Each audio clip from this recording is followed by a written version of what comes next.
Good evening, ladies and gentlemen, and welcome to the August 2016 edition of Tiger Talk. You are viewing this program right here on Charter Channel 180 or VAS 17. And of course, my name is Doug Goodmund, and I have been working with our Marshall Public Schools Superintendent Scott Monson now for a couple of years. And this is our opportunity, as we've taken a little break this summer, to bring back Tiger Talk, which you can view a couple times a month, and we do tape these typically on a night of a school board meeting, so we kind of give you an update on what's happening maybe in the last month. In fact, we're going to ask the first question, how's the summer been going for you? Summer's gone really quick. You know, it's kind of nice, I think, Doug. We got out of school in May, and because we're not starting until after Labor Day, we have a couple of extra weeks to kind of get things ready compared to what we usually do, and I think we've needed it, quite honestly. We've had some construction taking place here at the middle school, and it seems like really no matter how much time we have in the summertime, it seems like things are always a little bit rushed, but I think it's gone really well. You know, we've been really working hard to obviously get the buildings and grounds ready for really today when a lot of our athletes came in and started their official practices, but more importantly when staff comes back in 2 weeks, and then when the students are here on September 6th, we want to have everything rolling and just working really well. So that's taken a lot of time this summer. A big project here in the middle school with HVAC. You know, you and I were talking a little bit earlier about how it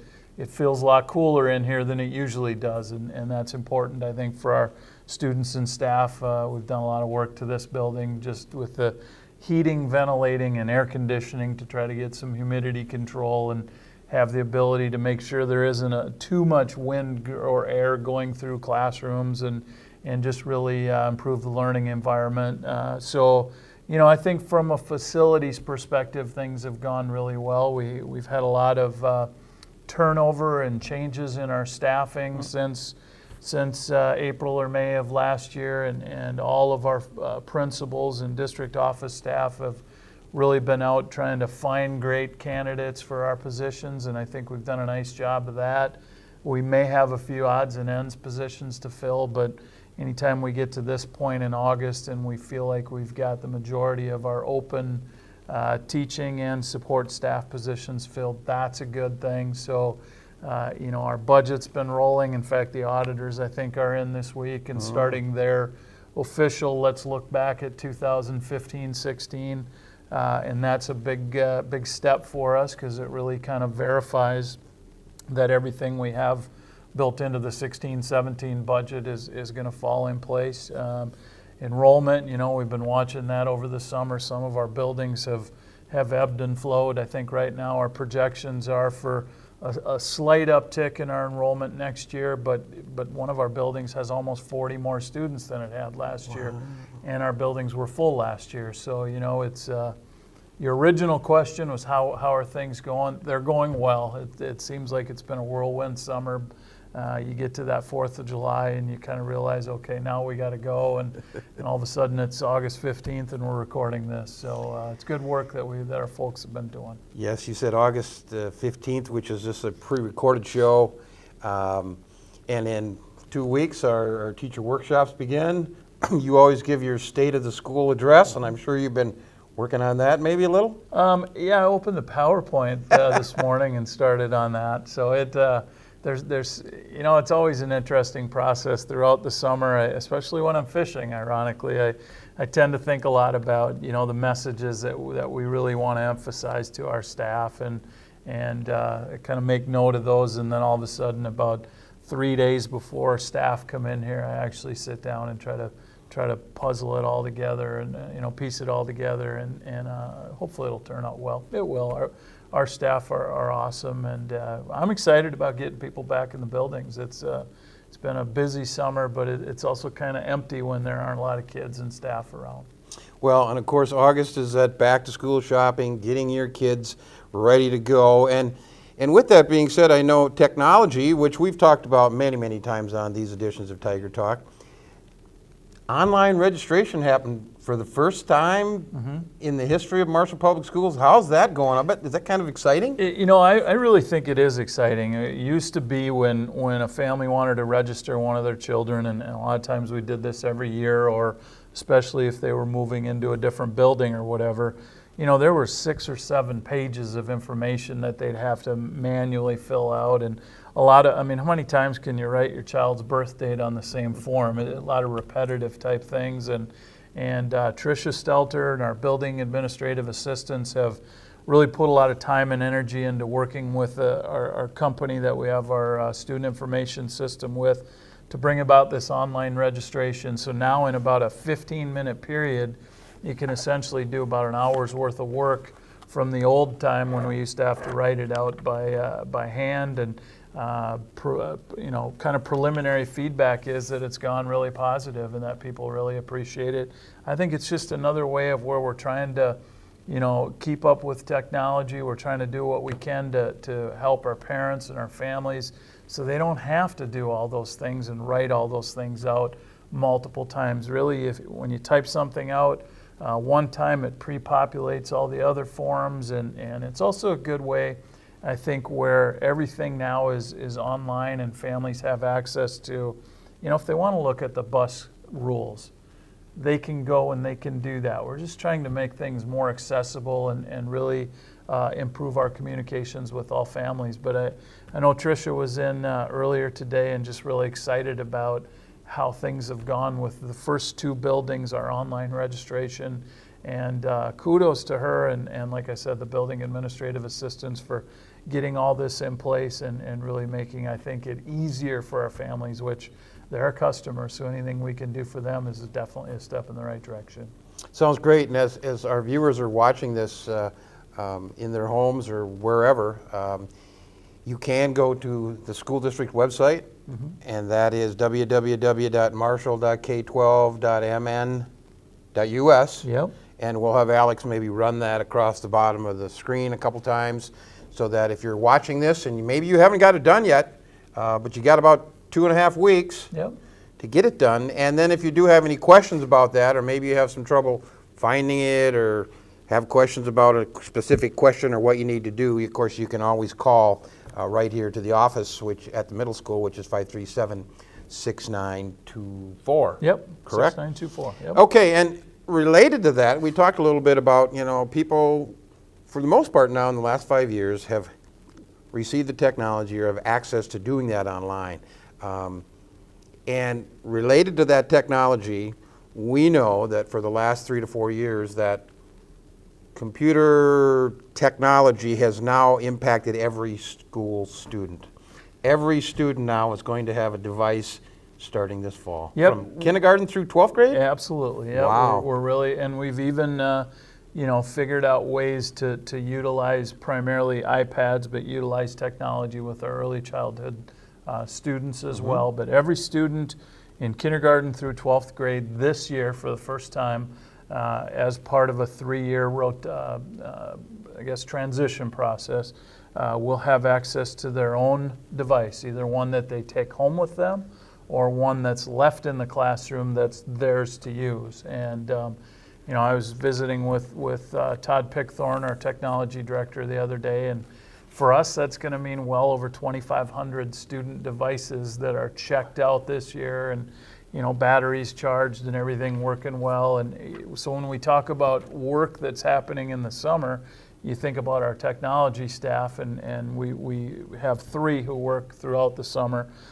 every day, but just having to get ready to deploy 2,500 devices here in the next month, kind of a daunting task. But I think we've learned a lot from the process of getting those out to the families or to the students, and what challenges we're going to have. And it's really exciting. Doug, I think technology never takes the place of good teaching. Good teaching is good teaching, and it involves a lot of different things, but at the core of that is a really good teacher who's knowledgeable about the subject matter. But what technology does nowadays, I think, and you and I have talked about this before, but it's a good opportunity to emphasize it again. What technology does is it's just one more way to engage kids, keep them interested in the Pythagorean theorem or verbs or whatever it is that they're learning about.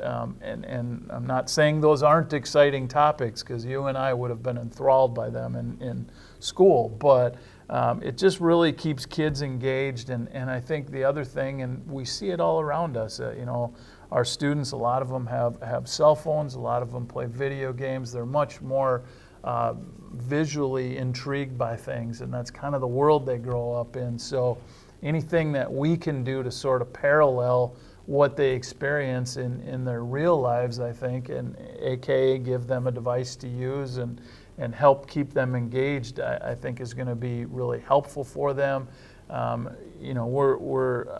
We're also, the other thing I think is we're preparing students for jobs that don't even exist right now. But the one thing I think that we all probably could agree on is that those jobs are going to involve technology in one way or another. So the more that we can do to help kids, our students, get acclimated to use technology, to feel comfortable with it, and to be proficient in it, and then the skills that come along with that, the problem solving, the creativity, certainly the word processing and the calculations and all of those things, anything we can do to really help those students prepare for life after high school is beneficial to them, and it's definitely something that we're excited about. It's a commitment that was made by our school board well before I arrived here, but it's one that I really think is the right thing to do. And down the road, I think we're going to continue to see some students that are very happy with the devices that we have, that feel like they're helping their education be even better. And that's the immediate feedback that we've received in some of the surveys we've given to our students and families, is that they feel more engaged and that it's beneficial to them. Well, and you stated it emphatically that the students really benefit, but I also see a true benefit for our parents, because, with programs, the parent portal and how they can go online, connect with staff, connect with their students' instructors. No longer, I believe this to be true, no longer can a student come home and say, I don't have any homework and mom and dad can't check it. Or at least go online and say, all right, you do have a math assignment. Absolutely. There's no doubt that technology in general and electronic communications have really, I think, helped parents become more informed about their child's progress. And you're right, to some level it prevents that. And as a parent, I think having access to grades essentially 24/7, knowing how their child is doing in every subject or every class that they're taking or whatever, and being able then hopefully to say, Doug, you're not doing as well in math as we would want you to be. How can we help you? Having those conversations, I think, are really valuable. And admittedly, what I think electronic communications have done is also to maybe make it a little bit more difficult at times in terms of a challenge for our teachers to return all the emails or voicemails or different things like that. But nowadays it's sort of like the 24/7. Anytime you want to communicate with somebody, you can. It's not always face-to-face, and there's so much value in that.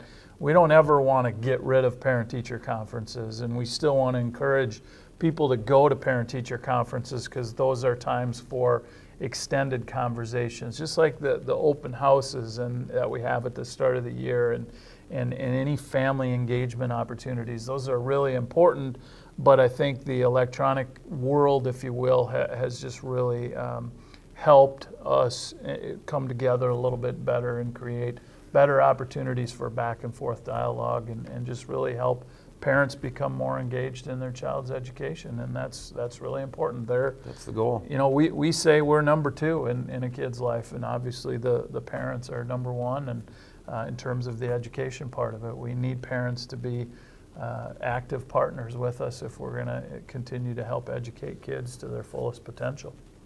Sounds great. And as we prepared, or as I was preparing for our show today, I was thinking of what I could ask you, and I was thinking about facilities, staff, technology, a couple other things. Maybe any updates, any changes. A lot of people always ask about school lunches and the school lunch program. If they got questions, what do they do about that?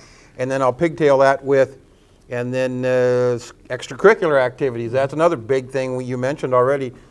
Several sports started today, so the high school athletic venues out there are going like crazy, aren't they? They really are, and some of them, you know, we've had a lot of our kids have had captains practices and different things like that. I know most of the summer when I pulled into the parking lot, depending on what time of the day it was, some of the cross-country kids were getting back, and they'd been out running and sort of doing some things on their own. But there's no doubt that the buildings got extremely busy today with everything going on. And you know, I don't know, when do you actually say summer vacation is over? Is it the first day of school? Is it, you know, when teachers come back? And for a lot of us that participated in athletics, is it the first day of practice? I don't know, but I think kids are ready, and it's an exciting time. I know I get super excited just to. I was looking over the weekend, when can I go to a tennis match, and when can I go watch a swim meet and cross country meet and all of that stuff. It just, you know, those are very important parts of our whole school district, and I think to see some of the skills that those kids gain and through athletics and co-curricular programs, you know, marching band or FFA or BPA or whatever it might be, it's really exciting. And there's a lot of things that they learn in those activities that we can't necessarily teach them in the classroom. And it is a really exciting time. You know, I don't think there's a ton of changes, Doug, in terms of you know, what's going to happen with athletics. I think we're playing the same teams we always have, and different things like that. The State High School League always shuffles some things every couple of years. You know that from your involvement, but in general, we're still going to play the teams in our area, and we've got a lot of people going to work really hard to make sure that our kids have you know, awesome facilities and great instruction, and safety continues to be an emphasis with the, you know, the whole concussion thing, not just for football, but really everything. And I think the steps that have been taken by school districts and by the State High School League to really ramp up the awareness of concussion protocol and what we all need to be looking for, and some of the baseline testing and whatnot that we're doing has really been positive in terms of just making sure the kids are safe. So it is going to get busy. One of the things I always try to emphasize when we have an opportunity to do something like this is all summer long we've been driving by schools with the parking lot and the playgrounds have all been empty, and you know, the high school, there hasn't been as much traffic out there, and we kind of get accustomed to that, and now we're going to start seeing you know, parking lots and playgrounds and fields that are fuller and more traffic, whether it be students driving or students walking or biking or riding their scooters or whatever to practices. And as adults, you know, I'd encourage everybody just to be super careful, maybe more careful than usual. It's kind of like that first time we drive on snow or ice. We're not really used to it, and we maybe go a little faster than we should. And kids, as awesome as they are, they don't always pay as close of attention as they should. You know that through driver's education. Right. and whatnot. So anything that we can do to ensure the safety of our students and student athletes and student participants as we ramp up now into the seasons and getting closer to school, I think is a really important thing, and a good thing to have a chance to emphasize.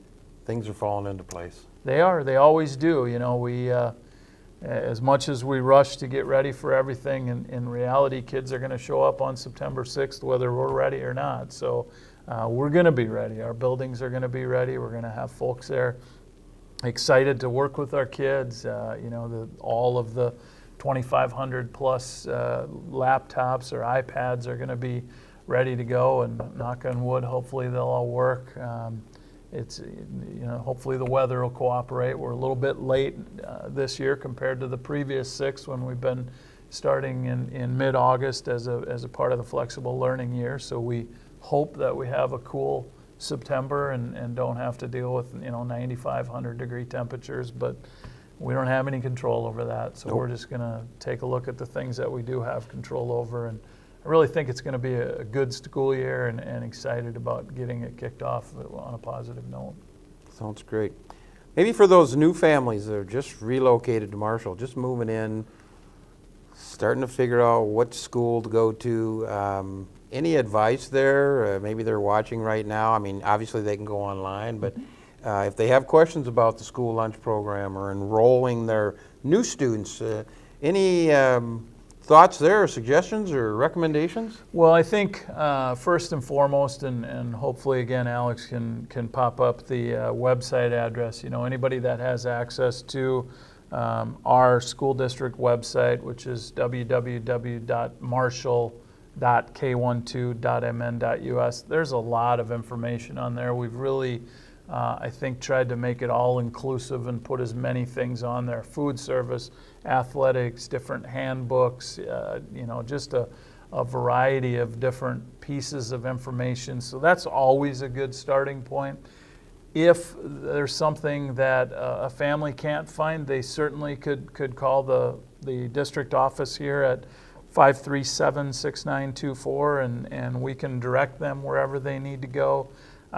People are in the buildings now, Doug. You know, I mean, it's kind of, July tends to slow down a little bit. In the first couple weeks of August, the custodians are sort of doing their last minute thing before the big rush, before all the kids come in. But anybody that wanted to take a look at any of our buildings could certainly go to Parkside, Westside, the Maytech, the middle school or the high school, and just say, hey, I've got a child who's going to be enrolling.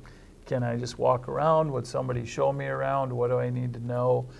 We have some packets of information that we'd be willing to share. I think I know that you'll find, or they'll find, our office folks are very, very helpful and would be excited to give them whatever information they can. But I think the website's a good place to start, and then actually to maybe to call the district office, and just feel free to stop in any of the offices and start asking questions. You know, we know that now's a kind of a nervous time for parents too, and now especially if you're a first-time parent, and they're going to the high school or they're going to Parkside. Absolutely, they've been in early childhood for however many years or whatever. So we understand that it's a nervous time for families and parents and for the kids, to be honest with you, and we want to make that transition go as well as we can, and our folks will be super helpful with that. And like I said, I think things will go well. I'm confident of that. I know that being in the buildings this summer with Talents Academy and camps and clinics and things like that, that custodial staff does a bang-up job, don't they? They're going all day and into the night sometimes. They do, and we probably don't give them as much appreciation as we should. But when you think about in addition to maintaining the outside and sort of taking care of some of the day-to-day things that still need to happen, you know, you talk about, we had a lot of students. I think we had almost over 400 students involved in some things through community services and some different summer school programs that we had. So we had a lot of kids in the buildings, and you think about, our custodial staff can't get to certain areas of the building until they get this little window of opportunity, and then they have to plan that out in advance and then get it done. And our folks do a great job. I think they work really hard. When you have the number of square feet of facility that we do, and really the quality of buildings that we're fortunate to have, and that's directly attributable just to the quality of work that they all do. And there's been some miserably hot days this summer too, where I get a sweat just working on my computer, and these guys are out there, stripping wax off floors and cleaning walls and doing some things that are pretty difficult to do. So they do a wonderful job, and certainly we're very appreciative of that. They do it too because of the kids. There's no doubt about that. And they take a lot of pride in the buildings, and we're fortunate that they work for us. Well, September 6th, the students return. Some are phased in a little more. I know our elementary school kids come back kind of a day or two or something like that, which is good. Good to get them acclimated, good to get them feeling comfortable. Yep. There's always a little apprehension. They're in their new school clothes and shoes and ready to go. Yeah. The teachers are ready to go. It's an exciting time. Yeah, September 6th is the official first day of school, like you said. Parkside and Westside are going to have some assessment days and just kind of help everybody get acclimated. And if you're a parent and you haven't got a letter yet from your child or children's school, you should definitely pick up the phone and give them a call and just say, hey, what's going on? But those letters have gone out sort of with here's what we're going to be doing at Parkside and Westside and the middle school and Maytech and the high school and with early childhood and everything. But yeah, the 6th, when the buses are going out and kids are coming back on the school bus, and it's going to be a crazy busy day, and it's just, we still have some time to get ready for it, obviously, and Yep. a lot of things happening. Next week we bring all of our new teachers in for 3 days of orientation and trying to get them sort of settled in with what's going on, and then the following week we have 4 days with our staff and sort of the back to school workshop week, and it's going to be a crazy 10 days, kind of a sprint leading up to that Tuesday, September 6th. And the nice thing is we'll get a little bit of an extended weekend prior to where we just all take a collective deep breath and get after it, on the 6th. But I know our staff have been working really hard, getting ready for everything. We'll certainly have some things that happen prior to the 6th, in terms of some of the extra and co-curriculars, and get to see the fruits of those kids' labor, and it's just going to be a really good time. I'm confident of it. Sounds great. Well, Alex, our Studio One coordinator has given us it's time to wrap up this edition, actually the August 2016 edition of Tiger Talk, which again you can view on Charter Channel 180 or VAS 17, but we'll be taping these shows regularly, and of course it's a chance. Now we know that in a few minutes the school board's going to be coming in. They meet twice a month. Mm-hmm. We try to give you some updates on those, maybe some future things that are coming up, some issues maybe, but please continue to watch community services and public access, community access TV. We discuss a lot of things throughout the year, and of course we'll have many more topics ahead. So any last thoughts? No, I just appreciate the opportunity to continue to work with you folks and talk about some of the really great things that we have going on here. I think last year we tried to bring some staff on and do some interviews with them because they tend to know more about certain things than I do, and that's good. That gives everybody a little different perspective. If any parents have questions about anything, hopefully we can flash the phone number and the website address up there one more time. We want to make sure that we get people the information that they need, and just looking forward to the start of school and the next time you and I can sit down and talk about enrollment and how things are going, and just share additional information with everybody. Sounds wonderful. So with that being said, and on behalf of Superintendent of Marshall Public Schools, Scott Monson, my name is Doug Goodmund, and we want to thank you for watching this August 2016 edition of Tiger Talk.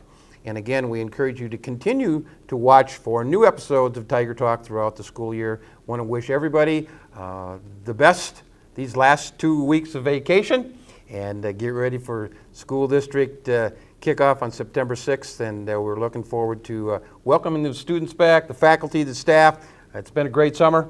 Absolutely. And we're ready to rock and roll. Amen. All right. Thank you very much once again. Good night. Good evening.